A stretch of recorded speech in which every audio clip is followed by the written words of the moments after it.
So with the sensory processing, for instance, vision, okay?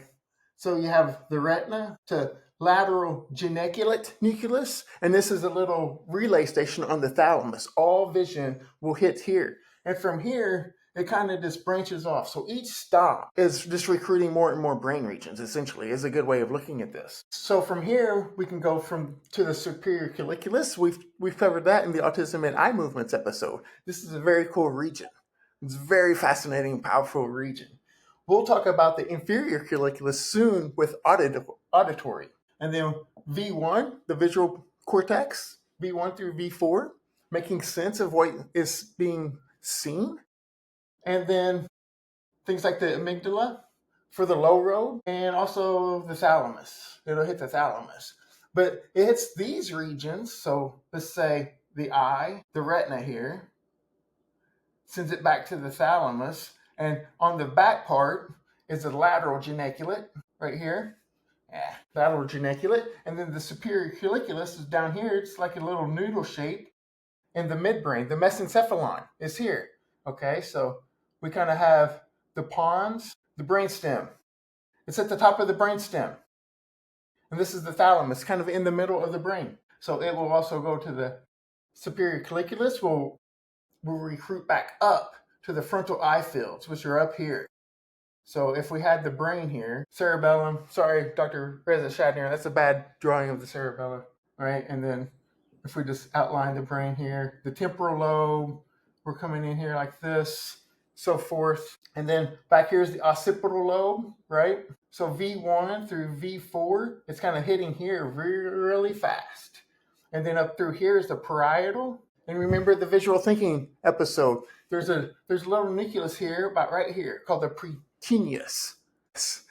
And in visual thinking, this is lit up. In the default mode network, this is lit up, especially in the autistic phenotype. And here are the frontal eye fields. It's right here with the sensory motor, but the anterior part of the sensory motor.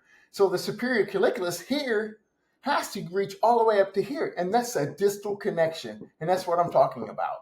This is where we lose eye gaze. Eye contact and eye gaze for the autistic phenotype is not that difficult to understand, because remember the analogy. If we have a destination and let's say there's 5 stops, from point A to point B, you make 5 stops. And essentially this is what this is. Stop 1, stop 2, stop 3, stop 4, and so forth. The autistic phenotype hits these early spots really fast, much faster than normal processing, because that's the high and low gamma in comparison to the beta and alpha. So the autistic phenotype is just getting blasted with these early sensory processes. And then by the time it has to recruit these distal areas, which is more cortical, it's challenging because there's a delay now because of this myelination here that connects these. So right in here is the medial prefrontal cortex. We talk a lot about that.